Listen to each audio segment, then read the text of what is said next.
వసన మీద ఆశ్రయుండి ప్రేమాపూర్ణుడుగా ప్రతి వారిని ప్రేమిస్తూ శిలువ త్యాగము ద్వారా మమ్మలను రక్షించి మా పాపము నుండి శాపము నుండి మాకు విడుదలిచ్చిన మా ప్రభువా, మీ పరిశుద్ధమైన నామాన్ని బట్టి ఘనమైన నామాన్ని బట్టి మీకు కృతజ్ఞతలు స్తుతులు స్తోత్రాలు చెల్లిస్తూ ఉన్నాను.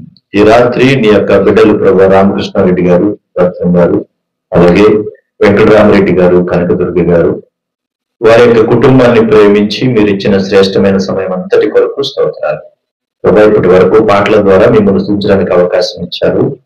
కొన్ని నిమిషాలు మీ మాటలను జ్ఞాపకం చేసుకోవడానికి సిద్ధపడుతుండగా దైవికమైన చక్కటి అనుభవాల చేత మమ్మలను బలపరుస్తూ ఈ కుటుంబానికి మీ ప్రియమైన కుమారులకు కుమార్తెలకు అవసరమైన ప్రతి మాట మీరు మాత్రమే మాట్లాడమని, మీరు మాత్రమే మహిమ తెచ్చుకోమని కోరుతూ మా ప్రభువైన యేసుక్రీస్తు వారి నామములో స్తుతించి ప్రార్థించుతున్నాము తండ్రి, ఆమేన్. బయట కనిపిస్తున్నటువంటి వాటిలో కూడా భక్తి కలిగినటువంటి మనుషులు మనకు అనేకులు కనిపిస్తూ ఉన్నారు. భక్తి కలిగినటువంటి వారి మనస్తత్వాలు, వారి యొక్క ఆలోచనలు, వారి యొక్క ఉద్దేశాలలో చాలా చక్కగా ఉన్నట్టుగా కూడా మనకు కనిపిస్తూ ఉన్నారు. అంటే దీన్ని బట్టి మనకి ఏమర్థం అవ్వాలంటే మనుషుల మధ్య భక్తి బాగా పెరిగింది అని అనుకోవాలి. ఎక్కడ చూసినా అనేక కార్యక్రమాలు జరుగుతూ ఉన్నాయి. అనేకులు అనేక విషయాల్లో ప్రార్థనలు చేస్తూ ఉన్నారు, ఉపవాసాలు ఉంటా ఉన్నారు, అనేక చోట్లకి తిరుగుతూ ఉన్నారు. కనుక వీటి ద్వారా భక్తిని పెంపొందింప చేసుకుంటూ మేము భక్తిపరులము అనేటువంటి స్థితిలోనే మనకు కనిపిస్తూ ఉన్నారు. సమాజంలో కూడా మనకి కనిపిస్తూ ఉన్నారు. మనం కూడా చక్కగా మంచి ముసుకేసుకుని, మంచి వైట్ డ్రెస్ వేసుకుని చాలా భక్తిగా ఉన్నట్టే మనం కూడా కనిపిస్తూ ఉన్నాం.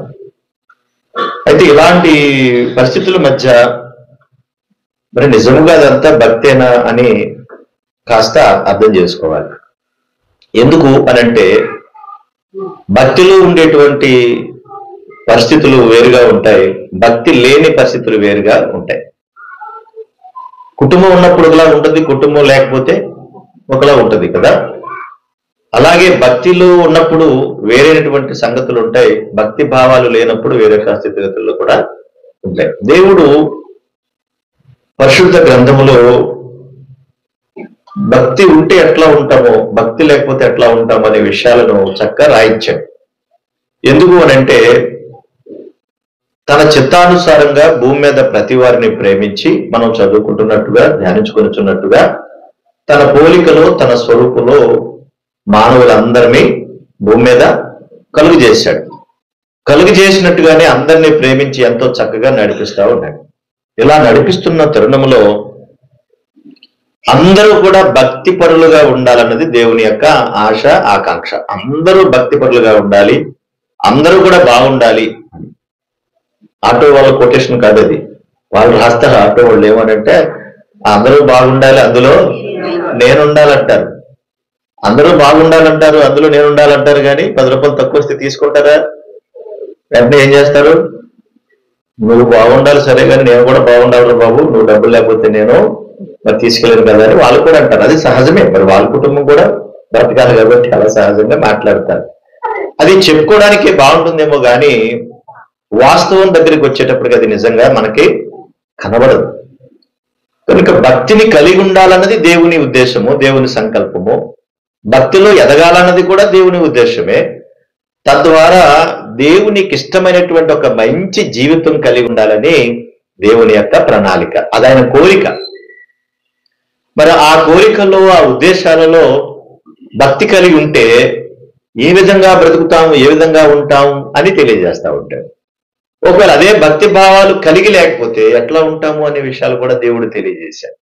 విచిత్రం ఏంటంటే ఆయన స్వరూపంలో, ఆయన పోలికలో మనందరం ఉన్నప్పటికీ కూడా రకరకాల జాతులు, రకరకాల మతాలు, రకరకాల కులాలు, రకరకాల దేశాలు, ఈ భూగోళం అంతా నిండిపోయి ఉంది. ఆయా ప్రాంతాలను బట్టి మనుషుల యొక్క శరీర తత్వం మారినా, వాతావరణం మారినా, పరిస్థితులు మారినా కూడా ఒక్కటి మాత్రం నిజం ఏంటంటే అందరూ ఖచ్చితంగా ఊపిరి పీల్చుకోవాలి.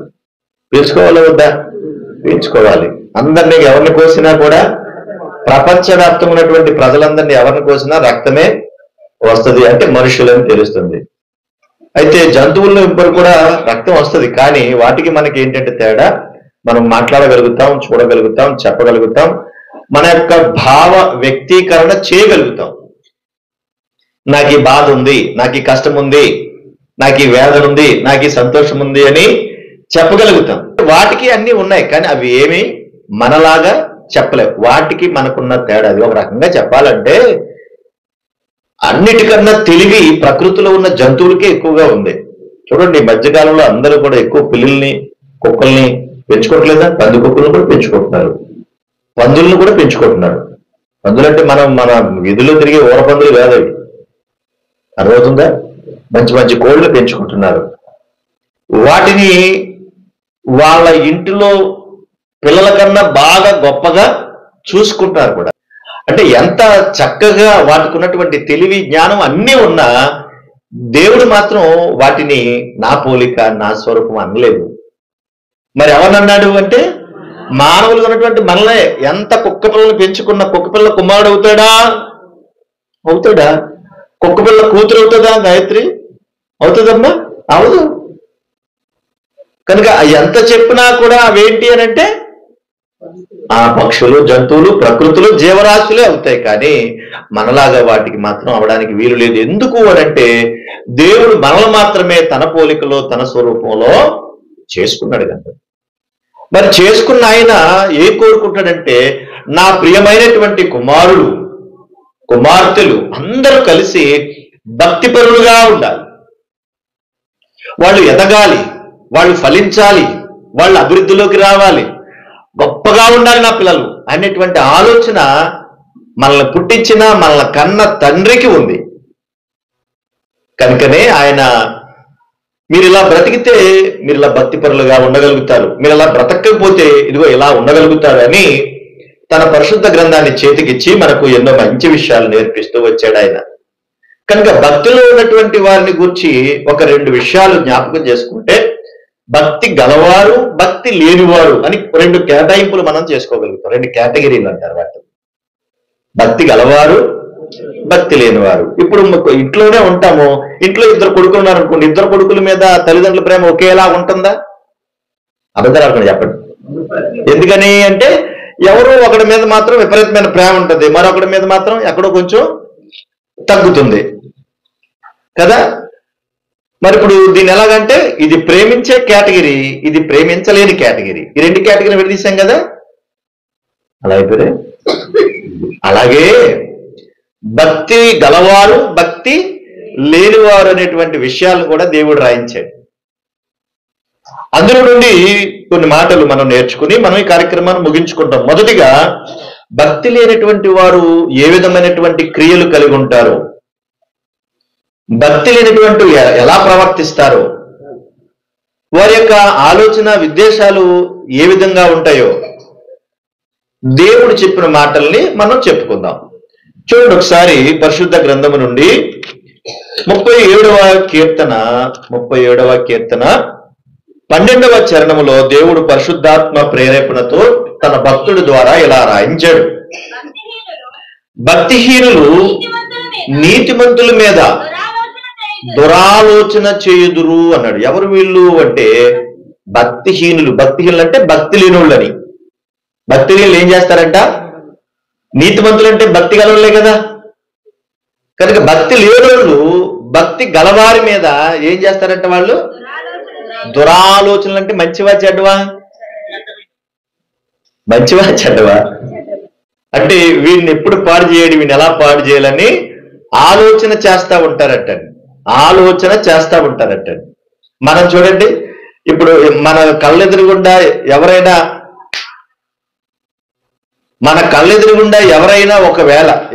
ఒకవేళ వాళ్ళు ఎదుగుతున్నారు అనుకోండి, వెంటనే పక్కనే మనం ఉన్నాం అనుకోండి, మనకేమనిపిస్తుంది? అమ్మో మనకన్నా పెద్ద మేడ కట్టేసుకున్నారు, అమ్మో మనకన్నా పెద్ద పెద్ద బీరువాలు ఇంట్లో ఉన్నాయి, అమ్మో మంచి మంచి కాస్ట్లీ బట్టలు వేసుకుంటున్నారు, అమ్మో కారు వేసుకున్నారు, అమ్మో అమ్మో అమ్మో అమ్మో. ఏంటి ఇదంతా అంటే దురాలోచన. ఏంటిది? దురాలోచన. అసలు ఒకళ్ళ బాగు మనం కోరుకుంటే దేవుడు మన బాగు కోరుకుంటాడు. అంటే దురాలోచనలు చాలా ప్రమాదకరమైనవి, అవి మనిషి జీవితాన్ని పాడు చేసేవి. ఇవి ఎవరికి ఉంటాయంటే భక్తి లేని వారికి ఉంటాయి. భక్తున్న వారు ఎదుటివారు బాగును కోరుకుంటారు కానీ ఎదుటివారు పాడైపోవాలని ఎప్పుడూ కోరుకోరు భక్తి గలలు. మరి భక్తి లేని వారే ఇలాంటివి కోరుకుంటారు. అందుకే దేవుడు కూడా అంటున్నాడు, వీళ్ళు ఏం చేస్తారంటే నీతిమంతుల మీద ఏం చేస్తారంట, వీళ్ళు దురాలోచన చేస్తారంటే వీళ్ళు భక్తి లేనోళ్ళు. అదే కీర్తన 59వ కీర్తన కూడా చూడండి. 59వ కీర్తన 58వ కీర్తన క్షమించండి 58వ కీర్తన 3వ చరణం కూడా చూడండి. తల్లి కడుపున పుట్టినది మొదలుకొని భక్తిహీనులు విపరీత బుద్ధి కలిగి ఉందురు, పుట్టిన తోడనే అబద్ధములాడుచు తప్పిపోదురంట. వీళ్ళు ఎవరనుకుంటున్నారు? వీళ్ళు భక్తి లేని వాళ్ళే. వీళ్ళ పుట్టుకతోనే నేర్చుకుంటారంట బుద్ధులు.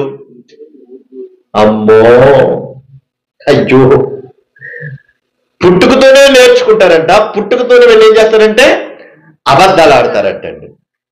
ఇప్పుడు మీరు చెప్పండి, అబద్ధాలు ఆడకుండా ఉన్నారు పిల్లలు ఇప్పుడు?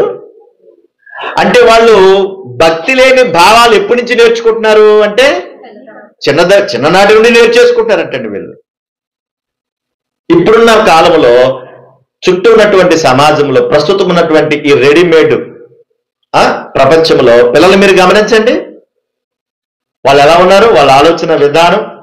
ఒకప్పుడండి మనల్ని తీసుకుని వెళ్ళిపో ఒక 30-40 సంవత్సరాల క్రితం పిల్లల్ని తీసుకెళ్ళి అక్కడ పడేస్తే అమ్మ వచ్చే వరకు అక్కడే కదలకుండా అక్కడే ఏదో ఇటో కర్ర ఉంటుంది. ఏంటనేది ఇలా చప్పలిచ్చేవారు. దొండకాయ దొండకాయ అది ఇస్తే అక్కడ పడేస్తే అది చప్పలించుకుంటా అమ్మ వచ్చేదాకా చప్పలించుకుంటా అక్కడే ఉండేవారు.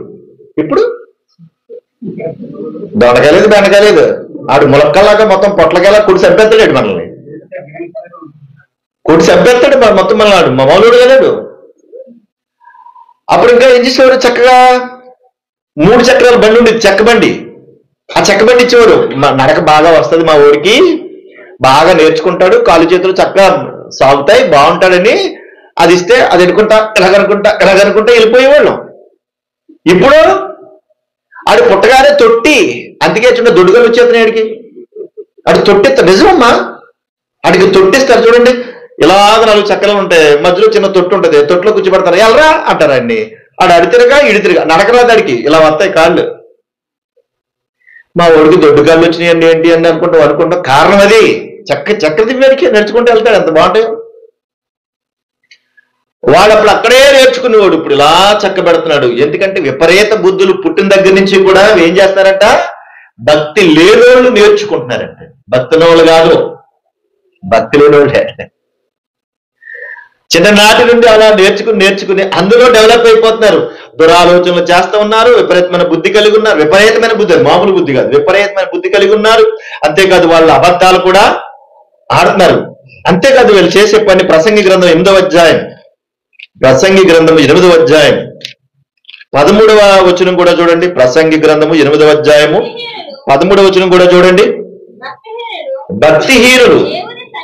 భక్తిహీనులు దేవుని సన్నిధిని భయపడరటండి. భక్తి లేని వాళ్ళకి దేవుడంటే భయం ఉండదంటండి. ఎవరికి? భక్తి ఉన్న వాళ్ళకా లేని వాళ్ళకా? ఇప్పుడు భక్తి గలవాడైతే దేవునికి భయపడతాడు, కానీ భక్తి లేనోడికి దేవుడంటే భయం ఉండదు. ఇదిగో ఇలా మంచి తెల్ల చొక్కా వేసుకుని మంచి హడావుడి చేస్తాం, ఉపవాస ప్రార్థనలు చేసేస్తూ ఉంటాం, ఈ చర్చికి ఆ చర్చికి ఎడగడ తిరిగేస్తూ ఉంటాం, కానీ లోపల లేదది. పైకి ఆకారానికి మాత్రమే కనబడతా ఉంది. అంటే భక్తి లేని వాళ్ళకి దేవుడంటే భయము ఉండదంటున్నాడండి. కాబట్టే ఈ కార్యక్రమాలన్నీ చేయడానికి, దురాలోచనలు చేయడానికి, విపరీత బుద్ధి కలిగి ఉండడానికి, బాధ పెట్టడానికి వాళ్ళు పూనుకుంటున్నారటండి. భక్తి కలిగిన వారు ఇలాంటి పనులు చేయరు, భక్తి లేని వారు చేస్తారు. ఎందుకు ఇలాగా చేయడం కారణం ఏంటి అని అంటే చూడండి ఒకసారి తిమోతికి రాసిన 2వ పత్రిక 3వ అధ్యాయం.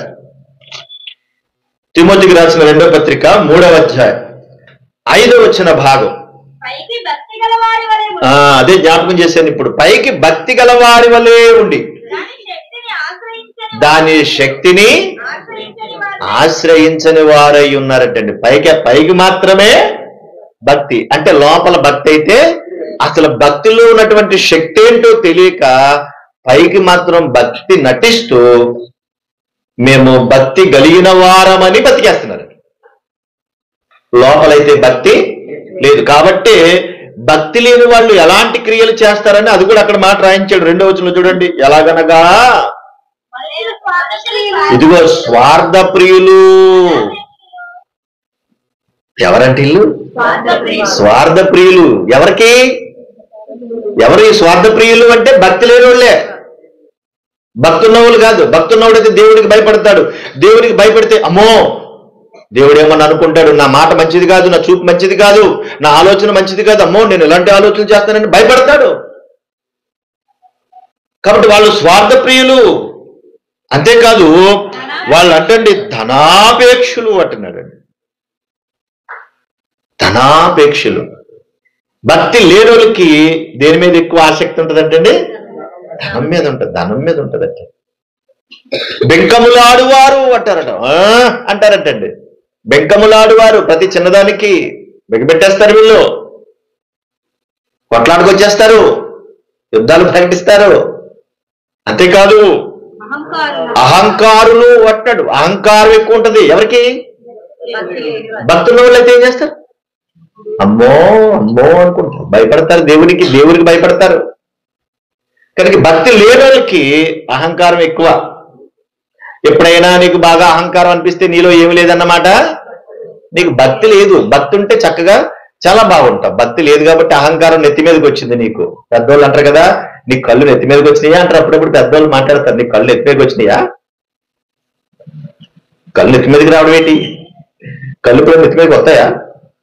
అసలు కళ్ళు నెత్తి మీద ఉంటే ఎలా ఉంటాడు మనిషి అంటే ఆ లోపల ఉన్న ఆలోచనలు అంత ప్రమాదకరంగా ఉన్నవని చెబుతున్నాడు. దోషకులు, తల్లిదండ్రులకు అవిధేయులు, కృతజ్ఞత లేనివారు, అపవిత్రులు, అనురాగరహితులు, అతిద్వేషులు, అపవేదికులు, అజితేంద్రియులు, క్రూరులు, మంచివారిని ద్వేషిస్తారు, ద్రోహులు, మూర్ఖులు, గర్వాంధులు, దేవుని కంటే సుఖానుభవం ఎక్కువగా ప్రేమిస్తారటండి.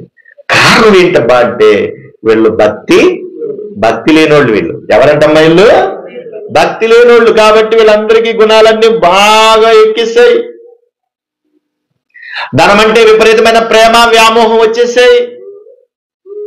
ఏమంటే మీరు మాత్రం చెప్పండి, అమ్మా నీకు మరి ఒక 10,000 కట్టిద్దాం అనుకుంటానమ్మా ఎంతో ప్రేమతో. ఇదిగో నీకు బైబిల్ కావాలా, 10,000 కట్ట కావాలా అంటే ఏడు చూస్తారు మీరు? అబద్ధం అనుకోండి చెప్పండి. దానికే చూస్తారు. వాస్తవం నిజమే. మహా అయితే 500 600 ఉండొచ్చేమో. అవసరమైతే ఇలాంటివి చాలా కొనుక్కోవచ్చు మనం. కాబట్టి దీని ఏముందని దేని కోరుకుంటాం? 10,000 కట్టే కావాలని కోరుకున్నాం. ఏదో రకంగా తర్వాత కొనుక్కోవచ్చు. ఇలాంటి 400 కొనుక్కోవచ్చు మనం కదా. చూసారా దేని మీద ఎక్కువ ప్రేమ? ధనం మీద ఎక్కువ ప్రేమ అంట. దేవుడు కూడా అన్నాడు, ధనాన్ని ఎక్కువ ప్రేమిస్తాను. అంటే అది ప్రేమించడం కూడా భక్తి లేని తనము. వచ్చిన మాట జ్ఞాపకం చేస్తాను చూడండి. మార్కు సువార్త 10వ అధ్యాయం. మార్కు సువార్త 10వ అధ్యాయం 17వ వచనం చూడండి. మార్కు సువార్త 10వ అధ్యాయము, మార్కు సువార్త 10వ అధ్యాయము 17వ వచనము. ఇక్కడ ఒక యవనస్తుడు కనబడతా ఉన్నాడు మనకి. జాగ్రత్తగా వినండి. ఆ యవనస్తుడు కనబడతా ఉంటే ప్రభు ఆ దారంటా వెళ్తుంటే అంటున్నాడు కదా, ఓ మంచి బోధకుడా, నేను పరలోకానికి వెళ్దాం అనుకుంటున్నాను, ఏం చేస్తే వెళ్తానంటావు అని అడిగాడు. ప్రశ్న బాగుందా బాలేదా? అసలు ఈ ప్రశ్న ఎవరు అడుగుతారు తెలుసా? భక్తి గలవారు అడుగుతారు. భక్తి లేని వాళ్ళు అడగరు. భక్తి గలవారు అడుగుతారు. కాబట్టి తనకు భక్తి ఉంది కాబట్టి అడిగాడు. ఏమని అడిగాడు? నేను పరలోకానికి వెళ్దాం అనుకుంటున్నాను, ఏం చేస్తే బాగుంటుంది అంటావు అంటే ఆయన అన్నాడు, సరే నువ్వు చూస్తే చాలా మంచివాళ్ళ ఉన్నావని ప్రభువు కూడా చాలా ఇష్టమైందంట. చెప్తాను వీళ్ళు అది మరి బైబిల్ చూడు ఏముంది అక్కడ చూడండి. ప్రభు వారు చెప్తున్నారు 19వ వచనంలో, నరహత్య చేయవద్దు. అంటే నువ్వు భక్తిలో బతకాలనుకుంటే, నువ్వు భక్తిలో ఉండాలనుకుంటే, నువ్వు చెప్పిన విషయం బాగుండాలంటే ఫస్ట్ నువ్వేం చేయాలంటే నరహత్య అంటే మనుషుల్ని చంపడం. ఈ రోజున మనుషుల్ని చంపడం ఎలాగా? చాలా తేలిక. వంకాయలు కోసినట్టు, బెండకాయలు కోసినట్టు, దొండకాయలు కోసినట్టు, కాకరకాయలు కోసినట్టు, బీరకాయలు కోసినట్టు, చాలా ఈజీగా. ఏంట్రా ఇష్టానుసారంగా మాట్లాడుతా, నీ సంగతి చెప్తానురా అందంట. అంతే, చూసింది జాగ్రత్తగా, ఎవరినో పురమాయించింది, 5-6 ముక్కలు చేసింది, చక్కగా మళ్ళీ మంచి వాటర్ డ్రమ్ ఉంటది కదా, ఆ డ్రమ్ములో పెట్టింది, మళ్ళీ చక్కగా దాని నిండా ఉప్పు పోసింది, తర్వాత బొగ్గేసింది, తర్వాత సిమెంట్ వేసేసింది. చాలా ఈజీగా. తర్వాత మనిషి కనబట్టలా. ఇక్కడ ఈయనకు చచ్చిపోయాను కనబట్టలేదు, ఈవిడ వెళ్ళిపోయిన ఆవిడ కూడా కనబట్టలేదు. తేడా వచ్చి ఎందుకో పైకి వచ్చి చూస్తే డ్రమ్ము చాలా బరువుగా ఉంది. మీకు తెలియదేమో, చాలా మంది అవన్నీ చూసి ఆ డ్రమ్ముల మీద కూడా రీళ్లు చేశారు. రీళ్లు మహారాణులు ఉంటారు కదా, వాళ్ళు కూడా దాన్ని ఎగతాళిగా తీసుకుని, సరదాగా తీసుకుని దాని మీద కూడా రీళ్లు చేశారు. చాలా ఈజీగా చంపేశారు. ఎక్కడికి వెళ్ళావే? ఇక్కడికే వెళ్ళాను, ఇప్పుడే వచ్చాను, అది ఇది అంటే. నువ్వు చెప్పిన మాట వినవో, అస్తమానం ఫోన్ చూస్తున్నావు, నువ్వు చెప్పిన మాట నీ సంగతి చెప్తాను అన్నాడు. మొక్కలుగా 4 ముక్కలు వేసాడు, చక్కగా కుక్కర్లో పెట్టి ఉడకబెట్టాడండి. ఎందులో పెట్టి? మనిషినండి, మనసుని. కోడిని కుక్కర్లో పెట్టినట్టు, ఒక మేకని కుక్కర్లో పెట్టినట్టు. మా వాళ్ళు అస్తమానం కుక్కర్లో పెడతా ఉంటారు. ఏదొచ్చినా సరే ముందు కుక్కర్లో పెట్టేస్తారు. పప్పుకొచ్చి పప్పుని కుక్కర్లో వేసినట్టు ఎవరిని వేశారు అందులో? ఒక మనిషిని వేశారంటే మనిషిని హత్య చేయడం ఎంత సులువైపోయింది చూడండి, ఎంత దారుణం అయిపోయింది. అయినా నువ్వు నరహత్య చేయకూడదు. నువ్వు భక్తి కలిగిన వాడివైతే నరహత్య చేయకూడదు. నువ్వు చాలా ఈజీ అయిపోయింది. ఈ రోజున మనుషులకి ప్రమాదం అయిపోయింది. అసలు మానవ జీవితం అంటే విలువే లేకుండా పోయింది. చిన్నపిల్లలు పెద్దవాళ్ళనే తేడా లేకుండా పోయిందండి. నిన్న మంగళవారం నేను విషయం చెప్పిన గుర్తు నాకు. వదిలిపెట్టేసి వెళ్ళిపోయిందని చెప్పేసి పిల్లల్ని చంపేశాడు, తను కూడా చచ్చిపోయాడు. అసలు అంటే మానవ జీవితానికి విలువే లేకుండా పోయింది. కాబట్టి నువ్వు నరహత్య చేయకూడదు నాయనా అంటే, సరే అన్నాడు. వ్యభిచారింపవద్దు అన్నాడు. ఏం చేయకూడదు? నువ్వు వ్యభిచారం చేయకూడదు. భార్య భర్త దేవుడు బిడ్డల్లో కుటుంబాన్ని ఏర్పాటు చేశాడంటే, ఒక చక్కటి అవకాశాన్ని ఇచ్చాడంటే, ఒక ఉన్నతమైనటువంటి అవకాశాన్ని ఇచ్చాడంటే, దేవుడు ఇంత ప్రేమను మనకి ఇచ్చాడంటే మనం ఏం చేయాలి? కుటుంబాన్ని ప్రేమించమని దేవుడు చెప్పాడు కానీ పాడు చేయమన్నాడా? ఒకరినొకరు చంపుకోమన్నాడా? అంబోను ఇది చేయకూడదు అన్నాడు. వ్యభిచరించవద్దని దేవుడు చెప్పాడు. ఈ రోజున అసలు ఎవరు భార్యో, ఎవరు భర్తో, ఎవరు బిడ్డలో తెలుస్తుందా? కుటుంబ విలువలన్నీ మంట కలిసిపోయాయి. ఒకవేళ ఎవరైనా పెద్దలు వచ్చి ఏంట్రా ఇది తప్పురా నాన్న అని చెప్తున్నా ఎవరైనా వింటున్నారా? ఎవరా నువ్వెవరా చెప్పేది అని అంటున్నారు. ఎవరైనా బుద్ధి చెప్పినా ఊరుకోవటంలే, గద్దించినా ఊరుకోవటంలే, పెద్దలు ఎవరైనా మంచి మాట చెప్పినా ఊరుకోవటంలే. అసలు పెద్దవాళ్ళకి అసలు గౌరవమే లేదు ఈ రోజుల్లో. అయితే మా చిన్నప్పుడు అయితే ఎవరైనా పెద్ద వయసు వచ్చిన వాళ్ళు, తలపడినటువంటి వాళ్ళు ఎవరైనా వస్తే గక్కులు లేచి నిలబడేవాళ్ళం. తాతయ్య గారు ఏడు చెప్పండి అనేవాళ్ళం. ఇప్పుడు ఎరా ముసలోడా, ఏంటే ముసలుదానా, మర్యాద ఉందా, గౌరవం ఉందా? మీరు అర్థం చేసుకోవాలంటే మానవత విలువలు కూడా మంట కలిసిపోయాయి. భక్తి లేని వారు చేసేటువంటి పనులు ఇవన్నీ. భక్తి కలిగిన వాళ్ళు చేయని పనులు భక్తి లేని వాళ్ళు చేస్తారు. వ్యభిచారం చేయొద్దు నాన్న నువ్వు, ప్రభు అంటున్నాడు జాగ్రత్త. నువ్వు అంటే అదండి చేయనండి అంటే వెంటనే అంటున్నాడు దొంగిలవద్దు. ఏం చేయొద్దు అంటున్నాడు ఆయన వల్ల? నువ్వు దొంగతనం చేయొద్దు. నువ్వు భక్తిలో ఉండాలనుకుంటావు కదా, అయితే దొంగతనం చేయొద్దు. కానీ ఈ రోజు చూడండి, మన ఇంట్లో ఉన్న వస్తువులు తక్కువ, పక్కింట్లో వస్తువులే మన ఇంట్లో ఉంటాయి. మన ఇంట్లో ఉన్న చాలా తక్కువ ఉంటాయి. కానీ ఎవరెవరి ఇంట్లో ఎక్కడెక్కడ అసలు మన ఇంట్లో కనబడింది ఏమైపోయింది రాని మనకు తెలియదు. కానీ తర్వాత ఎప్పుడో బయటకు వస్తుంది. అది ఉత్తినే ఉంటుంది బుద్ధి. దొంగతనం చేయాలని బుద్ధి ఉత్తినే ఉంటుంది కొంతమందికి. ఒక ఆయన హోటల్కి వెళ్ళాడట.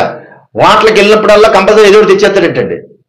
అక్కడ మంచి స్పూన్లు అవి బాగుంటాయి కదా, మొత్తం అన్ని పట్టుకొచ్చేసాడు అంటే ఏదో గిన్నె చొక్కలలో పెట్టేసుకోవడం, చెంచా జేబులు పెట్టేసుకోవడం, తెచ్చేసి కూడా అంటాడు. విన్నారా లేదా? అన్ని తెచ్చుకుని అన్ని ఇంటికి వచ్చేస్తే ఇంటి నిండా ఇన్ని చెంచాలు పోగడ్డా, ఇన్ని ప్లేట్లు పోగడ్డా. అప్పుడు ఆ తర్వాత ఎప్పుడో ఈ మాట వినబడిందంట, నాయనా నువ్వు భక్తి కలిగిన వాడు అయితే దొంగతనం చేయొద్దు అని ఈ మాట వినబడిందంటే. ఈ మాట వినబడి, అమ్మో ప్రభువా నువ్వు దొంగతనం చేయొద్దు అన్నావు, నాకేమో ఈ చెయ్యి ఆక్క చేయకూడదు అనుకుంటాను కదా, ఏం చేస్తాను, మళ్ళీ మళ్ళీ వెళ్ళిపోతే తెచ్చేసుకున్నాను ప్రభువా నన్ను క్షమించున్నానని ఏడ్చి అవన్నీ 2 సంచుల్లో పోగేసుకుని ఆ వాటలకి వెళ్ళాడంటండి. డైలీ ఒక్క వాటలకి వెళ్తాడంట. వాళ్ళు అనుకునేవారంట ఎప్పుడు వచ్చినా చెంచాలన్నీ మారిపోతారు, ఏమవుతున్నాయో తెలియదు వాళ్ళు అనుకునేవారు. మొత్తం 2 సంచులతో పోగలి అక్కడ పట్టుకెళ్ళి వాటర్ దగ్గరికి వెళ్ళి, అయ్యా నేను పలానా మీకు కస్టమర్ని, దగ్గర 30 సంవత్సరాల నుంచి మీ దగ్గరికే వస్తున్నాను, టిఫిన్లు టీలు భోజనం ఇక్కడే, కానీ నాకు బుద్ధి ఉంది. ఏంటో తెలిసేది, మీ చెంచాలు మారిపోతున్నాయి, ఎప్పుడెప్పుడు కాస్ట్లీ స్పూన్లన్నీ పోతున్నాయి కదా, నేనే దొబ్బేసానట్లని.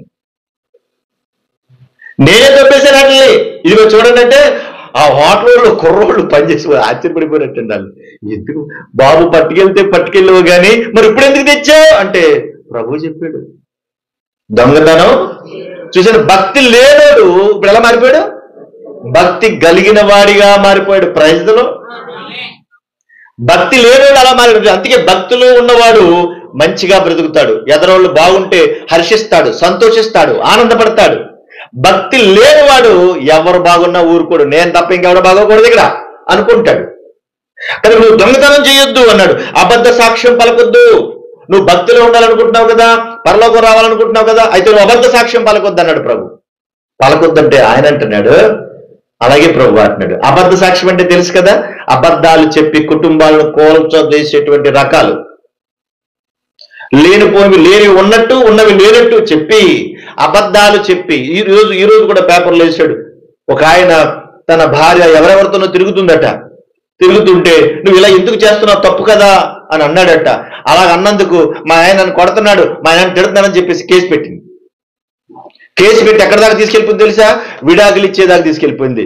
ఆఖరికి పోలీస్ స్టేషన్లో చెప్పాడు, కోర్టులో చెప్పాడు, అయ్యా ఇదండి పరిస్థితి, ఇదిగో పలానా ఇలా చేస్తుంది నా భార్య అండి, నా భార్య నాకు కావాలండి, ఇది తప్పు కాదండి అని పాపం మొరపెట్టుకుని ఏడితే వాళ్ళు ఏం చేస్తారు, సాక్ష్యాలు కనబడతాయి కదా, అబ్బా అసలు అన్ని నాకు తెలియదు, కావాలని ఎన్ని ఇరికిస్తానని చెప్పాడు.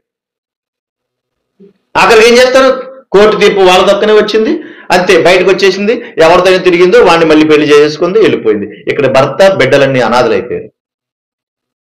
చూసారా అబద్ధానికి ఎంత కట్టుబడి ఉండిపోయారు. నిజం చెప్పడానికి ముందుకు రావడం లేదు, కానీ అబద్ధాలు చెప్పడానికి మాత్రం ముందుంటారు. కాపురాలు కోల్చదోయడానికి మాత్రం ముందుంటారు. కుటుంబంలో గొడవలు, అన్నదమ్ముల మధ్య గొడవలు, అక్కచెల్లెల మధ్య గొడవలు, భార్య భర్తల మధ్య గొడవలు. ఎందుకు ఇవన్నీ అంటే అబద్ధాల వల్లే, మోసపూర్తినటువంటి మాటల వల్లే. నీ కుటుంబాన్ని నువ్వు కట్టుకో బాబు అంటాం కూడా తప్పుగా ఉంది ఈరోజు. నువ్వు మంచిగా బ్రతుకు బాబు అంటాం కూడా తప్పుగానే ఉంది ఈరోజు. కనుక భక్తి కలిగిన వారు అలా ఆలోచిస్తారు, భక్తి లేని వాళ్ళు మాత్రం ఇగో ఈ కార్యాలన్నీ చేస్తారు. నాయనా నువ్వు ఏం చేయాలో తెలుసా, మోసపుచ్చవద్దు. నువ్వు భక్తిలో బతకాలనుకుంటే నువ్వు మోసం చేయొద్దు అన్నాడు. అంటే మోసం చేసి అన్నాళ్ళు బతుకుతావు, నువ్వు చచ్చిన తర్వాత అయినా ఏమవుతుంది, నువ్వు చేసిన మోసం బయటకు వస్తుంది కదా, మోసం కదా అది. కనుక ఇలాంటి నువ్వు మోసం చేయొద్దు. మరొక మాట చెబుతున్నాడు, నీ తల్లిదండ్రులను సన్మానింపు అన్నాడు. నీ తల్లిదండ్రులు సన్మానించమన్నాడు, గౌరవించమన్నాడు. అప్పుడప్పుడు కొంతమంది నాకు తెలుసు, వాళ్ళు వెళ్తా అమ్మా అని 2 ముద్దులు పెడతారు, కాళ్ళ మీద పడి 2 దండాలు పెడతారు. ఇటు అదే సన్మానించడం అంటే అదేంటి చెప్పండి, కాళ్ళకు దండలు పెడతాం సన్మానించడమా?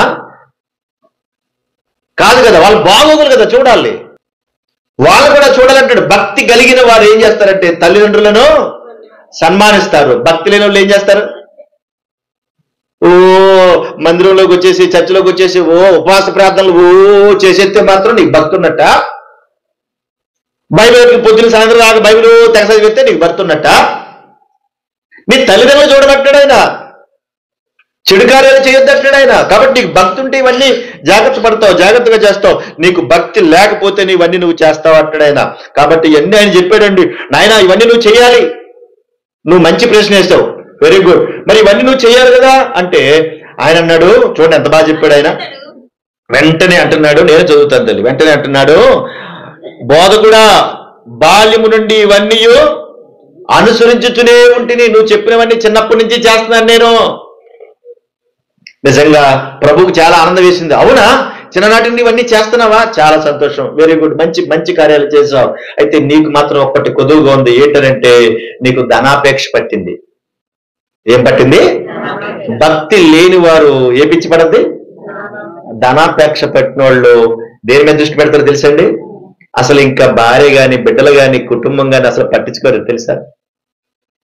పట్టించుకోరండి వాళ్ళు. ఒక మహారాణి, ఒక ఆవిడ, మొత్తం మనలాంటి ఆవిడకి మొత్తం పైనుంచి కింద వరకు అంతా ఒంటి నిండా బంగారం వేసాడు ఆయన. కానీ ఏ రోజు ఇంటి దగ్గర ఉన్నాడు? ఒళ్ళంతా బంగారం వేసాడు, పెద్ద మేడ, ఆస్తులన్నీ కూడా రాసేసాడు, కావాల్సిన వసతులన్నీ సమకూర్చాడు. కానీ ఆమెతో ఎప్పుడు ప్రేమగా మాట్లాడు, ఎప్పుడు కలవడు, కలిసి ఎప్పుడు భోంచేయడు, కనీసం ఎలా ఉన్నావు అని అడగడు. ఏం కావాలి నీకు? బెంజి గారు కావాలా? సాయంత్రం ఇంటికి వస్తే తీసుకో, పట్టుకెళ్ళిపో. బెంజి గారితో కాపురం చేయాలా? బెంజి గారితో ప్రేమతో మాట్లాడాలా? బెంజి గారి నుంచి భోజనం చేద్దాం. మరి ఎందుకు నీ బతుకు? నీకు ఒకటి కొద్దుగా ఉంది నాయన. నీకేం పట్టింది? ధనాపేక్ష పట్టింది. అసలు కుటుంబ విలువలు లేకుండా, ప్రేమ లేకుండా బతుకుతున్నావు నువ్వు. నీకు అన్ని బాగానే ఉన్నాయి, మంచి పనులే చేస్తున్నావు. నేను ఎవరికన్నా అన్యాయం చేశానా, ఎవరికైనా ఇలా చేశానా? మళ్ళీ దిక్కుమాలి ప్రశ్నలు కూడా వేస్తాడు ఈ భక్తి లేనోడు. నేను ఎవరికన్నా అన్యాయం చేశానా? నీకోసమే కదా ఇదంతా. నీకోసమేనా? ఎందుకు ఇదంతా నీకోసం? ప్రేమగా రోజు మాట్లాడావా?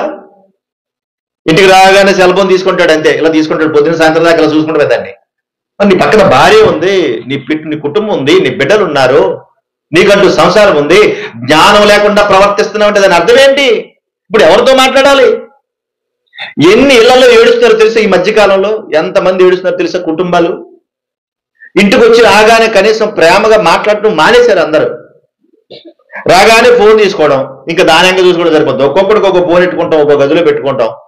ఎవరి బాధ వాళ్ళది అన్నట్టు ఉంటుంది. ఇల్లు కూడా ఒక హోటల్ లాగా తయారైంది. అమ్మా, ఒరే బాబు నువ్వు భోజనం పెట్టాను రారా అంటే వస్తున్నానా, ఇలా వెళ్ళిపోతాడు. ఇది మాత్రం ఆపడం. ఇంకా సిగ్గు చెప్పనా, బయట దొడ్డికి వెళ్తా కూడా ఫోన్ చూసుకుంటాడు. సిగ్గుపడి చెప్తున్నాను మీకు, నిజం నిజం. నేను లైన్ మీద బయటకు వెళ్తున్నప్పుడు, వచ్చేటప్పుడు, వెళ్ళేటప్పుడు ఎంతమంది కనబడతా ఉంటారు నాకు. ఈ ఈడేవాడు రా బాబు అనిపిస్తుంది నాకు. పిచ్చెక్కిపోతా ఉంటుంది అది చూసి. ఏంట్రా ఈడు, ఎంత దరిద్రంగా తయారు. ఎవరు వీళ్ళంటే ఇలా భక్తి లేని వాళ్ళు అందరూ. వీళ్ళు భక్తుల వాళ్ళు కాదు, భక్తి లేని వాళ్ళు వీళ్ళు. అంటే ఒక్క క్షణం కూడా భార్యని, పిల్లలందరినీ వదిలేసిన ఇష్టపడతారు. కానీ ఇది మాత్రం ఆడవాళ్ళు కూడా చాలా మంది ఇలాగే ఉన్నారు. వాళ్ళు కూడా అంతే. ఎవరిని పట్టించుకోరు, భోజనం పెట్టరు వాళ్ళు, పట్టించుకోరు, కుటుంబాన్ని పట్టించుకోరు, ఎవరితో మాట్లాడరు, సీరియస్ గా మాట్లాడేస్తా ఉంటారు. ఇందులో అన్నం పెట్టవే బాబు అంటే ఎలా తినే అత్తమా అన్నం అన్నం ఇదే పని నాకు. మరి ఎందుకు నువ్వు ఎందుకు ఇక్కడ బతకడం? దేవుడు అంటున్నాడు ఇవన్నీ సరి చేసుకోవాలి. భక్తి కలిగిన వారు బ్రతికి ఎలా ఉంటుందో, భక్తి లేని వారికి కలిగే బ్రతికి ఎలా ఉంటుందో ఎంత తేడా కనబడుతుంది చూడండి మనకి. మన కళ్ళెదురుగున కనబడుతుంది ఇదంతా. నాయనా నువ్వు మారాలి అన్నాడు. నీకు ఒక్కటి కొద్దుగా ఉంది, నువ్వేం చేస్తావంటే నీ ధనాన్ని బెదలకి ఇచ్చేసే. నువ్వు వచ్చి నన్ను వెంబడిస్తే నువ్వు బాగుంటావు. నీ ఆలోచన విధానం బాగుంటుందంటే, ఓ ప్రభువా నువ్వు చెప్పినవన్నీ బాగున్నాయి, ఓ ప్రభువా నీ కూడా రమ్మంటం కూడా బాగానే ఉంది, కానీ నేను వీటిని విడిచిపెట్టలేను. ధనాన్ని విడిచిపెట్టాలా? అమ్మో అది నా వల్ల కాదు అని ఏడ్చుకుంటూ వెళ్ళిపోయాడంట. ఏదో మంచి మాటలు చెప్తాడు కూడా వస్తే అన్ని వదిలేయమంటున్నాడు ఏంటి? మీరు చెప్పండి, ఇప్పుడు మంచి మాటలు ఎవరికైనా నచ్చుతాయా? భక్తి కలిగిన వారికి నచ్చుతాయి, భక్తి లేని వాళ్ళకి నచ్చవు. అందుకే దేవుడు అన్నాడు కదా, ఇదిగో నాయన నీకు ఒకటి కొదువుగా ఉంది, అతడు మిగుల ఆస్తి గలవాడు గనక. ఆ మాటకు చిన్న బుచ్చుకుని ఏడ్చుకుంటూ వెళ్ళిపోయాడంటే. ఇవన్నీ ఎవరు చేస్తారనుకున్నారు అంటే భక్తి లేనటువంటి వాళ్ళే చేస్తారు. మరి ఎందుకు ఈ జీవితం ఆ డబ్బు మీద పడి ఆ డబ్బు మీద బతకాలన్నా? కాదు. చూడండి ఒకసారి చిన్న మాట జ్ఞాపకం చేస్తాను మీకు. ప్రసంగి గ్రంథము 5వ అధ్యాయం, 5వ అధ్యాయము 18-19 వచ్చిన భాగాలు చూడండి ఎంత బాగా దేవుడు రాయించాడు. మరియు కోరదగినదిని గాను చూడముచ్చటి అయినది గాను నాకు కనబడినది. ప్రసంగి గారు అంటున్నాడు, అన్ని అనుభవించిన తర్వాత, అర్థమైన తర్వాత, జ్ఞానం వచ్చిన తర్వాత దేవుడు రాయిస్తే అప్పుడు రాశాడు, అసలు ఈ జీవితానికి చూడముచ్చటైంది ఏదైనా ఉందా? ఉంది అంటాడు ఆయన. ఏంటది అనంటే, దేవుడు తనకు నియమించిన ఆయుష్కాల దినములన్నీయు అన్నాడు. తనకు నియమించిన ఆయుష్కాల దినములు అన్నాడు. ఆయుష్కాల దినం అంటే మన ఆయుస్సు, మన జీవితం. మనం ఎంతకాలం బతుకుతాం భూమి మీద? ఎంతకాలం అని చెప్పాడు దేవుడు 90వ కీర్తనలో? 60-70 సంవత్సరాలు. ఒకవేళ ఇంకా బలం ఎక్కువ ఉందనుకుంటే 80 సంవత్సరాలు. ఒకవేళ 80 సంవత్సరాలు వచ్చిన తర్వాత కూడా జీవితం ఎట్లా అంటే ఆయాసము, దుఃఖమే, మరేమంటా ఉంటది, దొరకమ్మంటా ఉంటది. అయ్యా నేను తొందరగా వెళ్ళిపోవాలని ప్రార్థన చేయడం అంటారు వాళ్ళు. ఎందుకంటే వయసు పెరిగిపోయింది. కొంచెం వయసు ఉంటే ఏమందరు అప్పుడైనా ఆమె చూడాలి, ఏమ చూడాలి, ఏమ చూడాలి, ఆమె చూడాలి. ఇప్పుడు వయసు అయిపోయింది కాబట్టి ఏమంటారు? ఎప్పుడు తీసుకెళ్తావు నాయన అంటున్నారు. అంటే ఏమవుతుందంటే ఆయాసము, దుఃఖం. కనుక నీకిచ్చిన ఆయుష్ కాలం ఎంతో మనకి తెలియదు. ఒకవేళ దేవుడిచ్చిన కాలం నువ్వు బతికేస్తే 60-70, తప్పితే 80, ఇంకా బలం ఉందనుకుంటే ఇంకా బతికేయచ్చు నువ్వు. కానీ అది ఆయాసమో దుఃఖమే. కాబట్టి ఈ ఆయుష్ కాలంలో చూడముచ్చటైంది ఏమైనా ఉందా? మీరు చెప్పండి, ఉందా? ఏమైనా ఉందా? మన దృష్టిలో చూడముచ్చటైంది ఏంటి? 4 బంగళాలు, 4 కార్లు, 4 పొలాలు, 4 బిల్డింగులు, 4 సినిమా హాళ్ళు ఉండాలి కదా. ఇది ఎందుకు చెప్పానంటే, మేము క్రిస్మస్ పండుగ అప్పుడు నాటకేయించారు నా చేత. నేను బిడ్డలు క్రియలు కట్టేశారు, మొత్తం మీద ఇంత పొట్ట కట్టేశారు, ఇంత పొట్ట. నాకు 2 భార్యలంట. ఇంతకు విచిత్రం ఏంటంటే మా అత్తగారు ఎదురుగుండా ఉంది. నేనన్నాను, ఏమండి పాస్టర్ గారు నా చేత ఇలాంటిది అంటున్నారు మీరు, మా అత్తగారు అక్కడ సంపాదన అంటే ఆవిడ జగడ పెడుతుంది. ఎంత పొట్టెట్టారు నాకంట 4-10 ఎకరాల భూమి, 10 బిల్డింగులు, 4 సినిమా హాళ్ళు అంట. నాకు ఏంటి నాటికలో? నాకు కాదు, ఉన్నాయనుకునేది. ఇప్పుడు నేను చేస్తాను నాటికలో నా చేత నాటికేయించారు అట్లా. కనుక అదంతా ఉంది. అంటే మానవ జీవితానికి చూడముచ్చటైంది ఏంటంటే ఇవన్నీ ఉంటే చూడముచ్చటగా ఉంది. అదే కదా. మొగ నిండా ఏమీ కనబడకుండా, అసలు ఈ మొగంలో ఏమీ కనబడకుండా, ఒంటి మీద ఏమీ కనబడకుండా బోడు బొంగడలాగా అలా కనబడుతుంది అనుకో, ఎంత చూడముచ్చటుకున్నారో అంటారా మీరు? ఏంటమ్మా అసలు మెల్లో లేదు, ఈ చెవురికి లేదు, ఏమీ లేవు, బొత్తిగా ఎలా ఉన్నావేంటి అంటారు. అంటే మనకు అన్ని ఉంటే చూడముచ్చట ఉన్నట్టు. రాక్షసి అయినా పర్వాలా, అన్ని కుక్కర్లో ఉడకబెట్టేసినా పర్వాలా, కానీ అన్నీ ఉండాలి. అదే కదా మన ఆశ. ఆ మనిషి ప్రేమించేదేనా, మంచి మనసు ఉన్నదేనా, మంచి గుణం కలిగిందేనా అని ఎవరైనా చూస్తారా చెప్పండి? ఇంటికి రాగానే బయటికి వెళ్ళినా కానీ ఎవరు చూస్తారు? ఆహా, అమ్మో ఎంత కాస్ట్లీ మనసు అనుకుంటారు. మనకి చూడముచ్చటైంది అవి. మన జీవితంలో ఏదైనా చూడముచ్చటైతే అదే. అందుకని బయటికి వెళ్ళగానే ఏమి చేస్తాం మనం? ఎన్ని తొడిగేస్తాము చూడముచ్చటగా ఉండాలని. కానీ దేవుడు అది చెప్పట్లా. దేవుడు తనకు నియమించిన ఆయుష్కాల దినములన్నయు ఒకడు అన్నపానములు పుచ్చుకొనుచు అన్నాడు. ఏం పుచ్చుకోవాలి? అన్నపానములు అంటే తినడానికి తాగడానికి సరిపడగా ఉన్నాయి. Praise God. అదే చూడముచ్చటైంది. ఒకరిని ఆశించకుండా, దొంగతనం చేయకుండా, ఒకరిని కొట్టకుండా, తిట్టకుండా, దొంగతనం చేయకుండా ఉన్న దాంట్లో సంతృప్తిగా బ్రతుకుతున్నాం చూడు, అది చూడముచ్చటైంది. అక్కడ ఇంకో మాట కూడా చూడు ఎంత బాగుందో. తన కష్టార్జితం అంతటి వలన క్షేమముగా బ్రతుకుచుండుటయే ఇదే వాని భాగ్యమును. కష్టార్జితము అనుభవించేటువంటి స్థితి. ఈ మాట దేవుడు ఎందుకు చెప్పాడు తెలుసా? పెద్దవాళ్ళు పూర్వం నుంచి ఇప్పటి వరకు చెప్తూనే ఉంటారు. అది బైబిల్లో గ్రంథం దేవుడు చెప్పింది కూడా అదే. సొమ్మకూడదే సోకూడదు. కష్టపడి నువ్వు సంపాదింస్తే దాన్ని తినేవాడు వేరే. అంటే రెక్కల కష్టార్జితం. నువ్వు కష్టపడిన దాన్ని తింటాకి నీకు కూడా యోగ్యత ఉండాలి. అది చూడముచ్చటైంది అన్నాడు దేవుడు. అది చూడముచ్చటైందండి. అబ్బా ఎంత అద్భుతం అండి. భక్తి కలిగిన వారు ఆలోచించే ఆలోచనలు అవి. భక్తి లేని వారు ఏమీ కోరుకోరు. ఇందాక నేను చెప్పానే, ఆస్తులు, అంతస్తులు, బంగ్లాలు, అన్ని ఇవి అవి ఇవి అన్నీ కావాలి.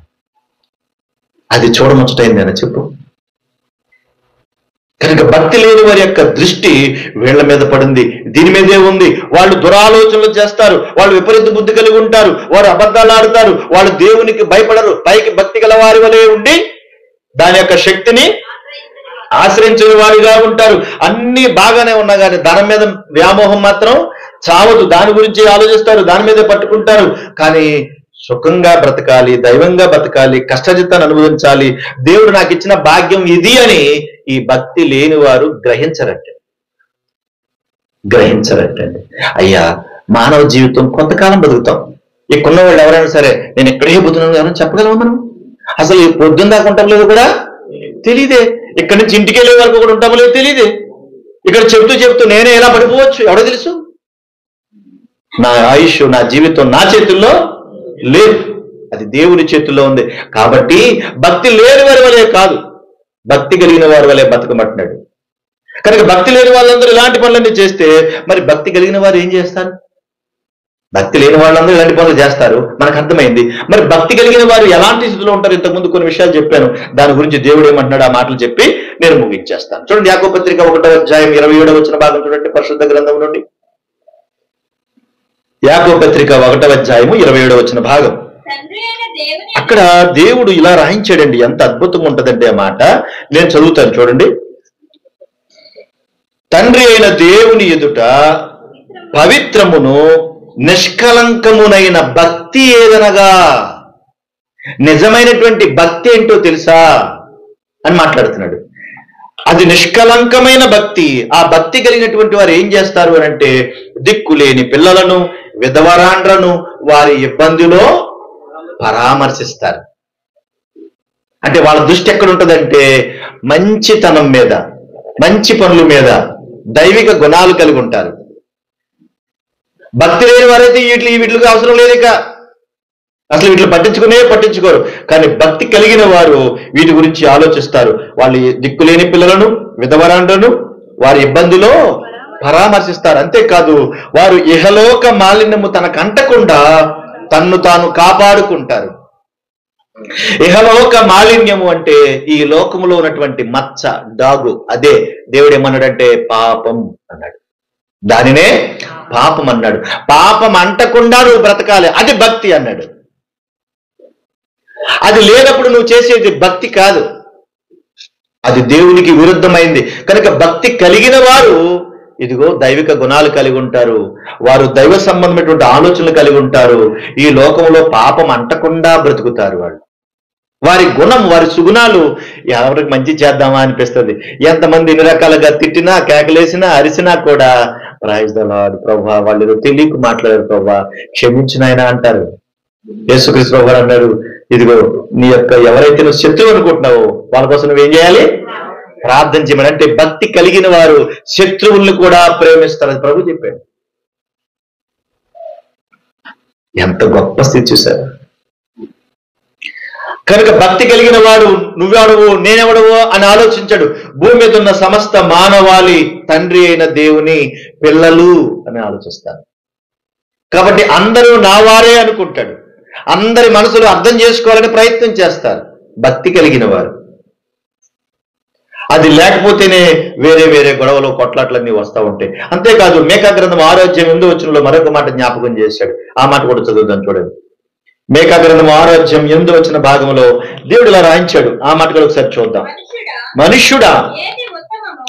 మనుషుడా ఏది ఉత్తమమో, దేవుడు అంటాడు ఏది ఉత్తమమో నీకు తెలియజేయబడి ఉంది. అంటే నువ్వు భక్తి కలిగినటువంటి స్థితిలో ఉంటే నువ్వు చేయాల్సినటువంటి గుణాలు కొన్ని ఉన్నాయి. ఏంటో తెలుసా? న్యాయముగా ప్రవర్తించును, అన్యాయం చేయొద్దు అన్నాడు. భక్తి కలిగిన వారు న్యాయముగా ప్రవర్తిస్తే, భక్తి లేని వాళ్ళు ఏం చేస్తారు? అన్యాయంగా ప్రవర్తిస్తారు, అక్రమాలు చేస్తారు. అంతేకాదు మరో మాట కూడా జ్ఞాపకం చేశాడు అక్కడ. ఇదిగో నువ్వేం చేయాలంటే కనికరాన్ని ప్రేమించాలి, దయాగుణం కలిగి ఉండాలి నీలో, అందులో ప్రేమ ఉండాలి. అది భక్తి కలిగిన వారు చేస్తారు. నువ్వెవరు, నేనెవరు, నీ మతం ఏంటి, నా మతం ఏంటి, నీ కులం ఏంటి, నా కులం ఏంటి అని ఈ భేదాభిప్రాయాలు కలిగి ఉండరు భక్తి కలిగిన వాళ్ళు ఎవరైనా కూడా ఇతరులు ప్రేమించేటువంటి గుణాన్ని కలిగి ఉంటారు. ఎందుకు అంటే దేవుడు ఈ భూమి మీద ఉన్నటువంటి సకల జీవరాశుల్ని కూడా వేరువేరుగా చేశాడా, మొత్తం అంతా కలిపి చేశాడా? ఇక పలానోళ్ళకి ఇవి, పలానోళ్ళకి ఇవి, పలానోళ్ళకి అన్నాడా? అనలేదు కదా. గాలిని సమానంగా ఇచ్చాడు, నీటిని సమానంగా ఇచ్చాడు.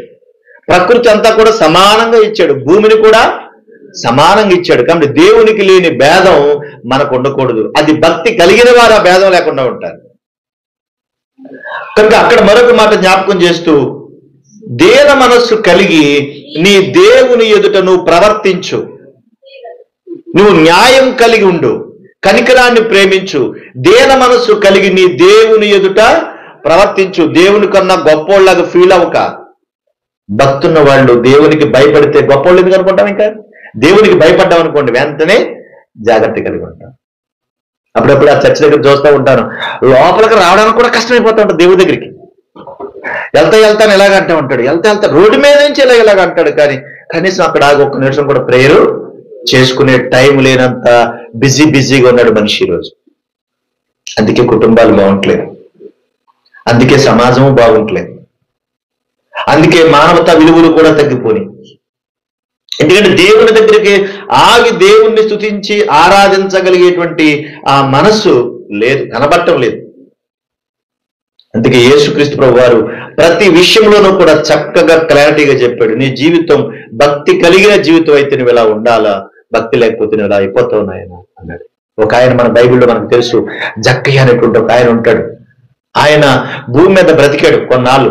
ఆ బ్రతికిన కాలంలో అతను చేసిన పని ఏంటంటే, వడ్డీ వ్యాపారస్తుడు, సుంకరి, పరిసయ్యుడు, వడ్డీ వ్యాపారస్తుడు. అందరి దగ్గర వడ్డీలు తీసుకుంటూ ఉంటాడు. చాలా డబ్బు కూడగట్టేశాడు, చాలా పోగు చేశాడు. మరి ఎక్కడ విన్నాడో ఏమిన్నాడో తెలియదు. ప్రభు చెప్పిన మాటలు విన్నాడు. ప్రభు చెప్పిన మాటలు విని అన్నిటినీ చూశాడు, అర్థం చేసుకున్నాడు, ప్రభు యొక్క గుణాన్ని చూశాడు. ఆ రోజున ప్రభువుని చూడాలనుకున్నాడు. యేసుక్రీస్తు ప్రభు వారు ఆ మార్గాన్ని వెళుతూ, జక్కయ్య నువ్వు కిందకి దిగిరా నాయన అన్నాడు. అది లోకాసు వార్త 19వ అధ్యాయంలో ఉంది ఆ మాట. చూడండి ఒకసారి, లోకాసు వార్త 19వ అధ్యాయం. లోకాసు వార్త 19వ అధ్యాయం. నువ్వు త్వరగా రా నాయన, నేను ఇంటికాడ ఉంటాను అనగానే జక్కయ్య ఏమీ మాట్లాడలేదు. చూడండి 8వ వచనం చూడండి. ఇప్పుడు 8వ వచనం, జక్కయ్య నిలువబడి, ఇదిగో ప్రభువా, నా ఆస్తిలో సగం బీదలకిచ్చుచున్నాను. నేను ఎవరి యొద్దనైనా అన్యాయముగా దేనినైనా తీసుకుని ఎడలా అతనికి 4 అంతలు మరలా చెల్లిస్తాను. ఎవరు చెప్పారు నువ్వు అన్యాయం చేసావని? ఎవరిలో వచ్చి మాట్లాడారు అతనితోను? కానీ ప్రభు చెప్పిన మాట అతన్ని పట్టుకుంది. అంతకుముందు భక్తి లేనివాడు ఇప్పుడు ఏమైపోయాడంటే భక్తి కలిగిన వాడిగా మారిపోయాడు. Praise the lord. ప్రభు యొక్క మాట అతని హృదయంలోకి వెళ్ళింది. నాయన నువ్వు చేస్తున్నటువంటి సుగుణాలు ఉండాలి కానీ ఈ దుర్గుణాలేంటి నీకు? ఎక్కడో చెప్తుంటే విన్నాడు, ఆ మాటలన్నీ విన్నాడు, మనసులో పెట్టుకున్నాడు. అమ్మో నేను ఎంత అన్యాయంగా ప్రవర్తిస్తున్నానో తనకు అర్థమైంది. ప్రభు యొక్క మాట అతని హృదయంలోనికి వెళ్ళింది. అన్యాయస్తుడు ఏమైపోయాడు? ఇప్పుడు న్యాయం కలిగిన వాడిగా మారిపోయాడు. కనికరం లేనివాడు ఇప్పుడు ఎలా మారిపోయాడంటే కనికరం కలిగిన వాడిగా మారిపోయాడు. దేవుని ఎదుట గర్వంగా ప్రవర్తించినప్పుడు ఎలా మారిపోయాడంటే దేవుని ఎదుట దేన మనస్సు కలిగిన వాడిగా మారిపోయాడు. చూడండి, అది భక్తి అంటే ఏంటి? బెంకములాడుతూ మోరగా నడుస్తున్నావు ఏంటి నువ్వు అంటే, భక్తి లేని వాళ్ళు గర్విష్ఠులుగా ఉంటారు. భక్తి లేని వారు ఇతరులను ప్రేమించే స్థితి ఉండదు వారికి. కానీ భక్తి కలిగిన వారికి దైవిక గుణాలు ఉంటాయి. జక్కయ్య వెంటనే మారిపోయాడు. అయ్యా నేను తప్పే చేశాను, నాకు అర్థమైంది ప్రభు, నిన్ను చూడగానే నాకు అర్థమైంది, ఈ ఆస్తి నాకు అవసరం లేదు, ఇంతకు 4 అంతలు నేను చెల్లిస్తాను, మిగతాది పేదలకి ఇచ్చేస్తాను. అక్కడ యవనస్తుని చూసాం మనం, వయసులో ఉన్నవాడు యవనస్తుని చూసాం మనం. అతను ఏమన్నాడు? నువ్వు చెప్పినన్ని బాగానే ఉన్నాయి కానీ నేను విడిచిపెట్టని ఏడ్చుకుంటూ పోయాడు. కానీ ఈ ధనవంతుడు ఎంత తేడా చూసారా? కొంతమంది కడు కట్టిన ఉగ్రవాదుల్లా ఉంటారు. ఎంత చెప్పిన వారి హృదయాలు మాత్రం మారం. బండరాయి. అమ్మ కాళ్ళు పట్టుకున్నా మారదు, నాన్న కాళ్ళు పట్టుకున్నా మారరు. బండరాళ్ళు. ఆ హృదయాలు కరగవు. కానీ ఇక్కడ ఆ జక్కయ్య హృదయం కరిగింది. నేను పాపిని అనే సంగతిని గ్రహించాడు. ప్రభు చెప్పలా, ఎక్కడో చెప్తుంటే విన్నాడు. నువ్వు అన్యాయం చేస్తున్నావు జక్కయ్య, ఇది తప్పు అని అనలా. కానీ విన్న మాటను గుర్తు చేసుకుని తన హృదయాన్ని మార్చుకుంటాడు. భక్తి గల జీవితానికి భక్తి లేని జీవితానికి ఎంత తేడా చూడండి. నువ్వు భక్తి పరుడవైతే ఆలోచించు. భక్తి లేకపోతే ఇదిగో నీ గుణాలేంటో దేవుడు సమస్త విషయాన్ని తెలియజేశాడు. మనకు అర్థమవుతుంది అక్కడ ఉన్నటువంటి మాటలు. తిమోతికి రాసిన మొదటి పత్రిక ముగింపులోకి వెళ్తున్నాను. తిమోతికి రాసిన మొదటి పత్రిక 1వ అధ్యాయం 12-13 వచనాలు చూడండి, పూర్వము అపోస్తలుడు పౌలు అనేటువంటి ఆయన మాట్లాడుతున్నారు. పూర్వం నా పరిస్థితి అని చెప్తున్నాడు. పూర్వము దూషకుడు ఇదిగో నేను అనేకులను దూషించేవాడిని, అనేకులను హింసించేవాడిని, అనేకులకు హాని చేశాను. నేను మామూలును కాదు, నేను దుర్మార్గుణ్ణి. ఒకప్పుడు పూర్వం నేను ఇలా ఉన్నాను.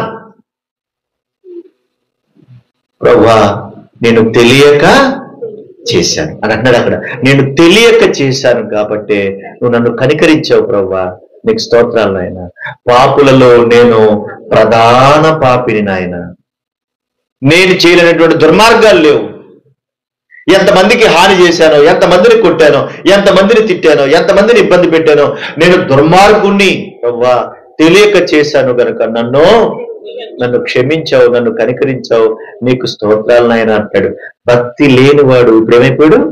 భక్తి కలిగిన వాడిగా మారిపోయాడు. భక్తి లేనప్పుడు తన జీవితం ఎట్లా ఉందో చూడండి. భక్తి వచ్చిన తర్వాత తన జీవితం ఎంత బాగా మారిపోయింది. ఎంత గొప్ప స్థాయి అండి. దేవుని యొక్క మాట మనకు అర్థమైతే మనం సంతోషంగా ఉంటాం, ఆనందపడతా ఉంటాం, వాళ్ళు పాదాలు పట్టుకుంటాం. ఎవరో నువ్వు అనం, మనం సృష్టికర్తను మనం అలా మాట్లాడడం, తోలనాడం, ప్రభు పాదాలు పట్టుకుని ఏడుస్తాం. చివరిగా ఒక 2 మాటలు జ్ఞాపకం చేస్తాను. హెబ్రీ పత్రికలో ప్రభు అంటున్న మాట 7వ అధ్యాయము 26 వచ్చిన భాగం.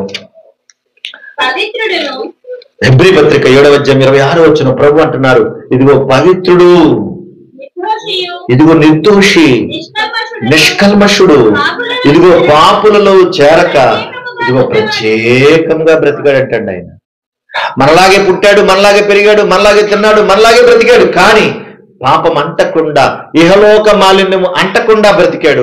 బేదలను చూశాడు, కుష్ఠరోగులను చూశాడు, గొప్ప వాళ్ళందరినీ చూశాడు, అందరినీ ప్రేమించాడు, అందరినీ సమానంగా ప్రేమించాడు. కాబట్టే తండ్రి వీరు ఏమి చేయుచున్నారు, వీరు ఎరుగురు, వీరికి తెలియక చేస్తారని చెప్పి అన్నాడు. వారిని క్షమించమన్నాడు.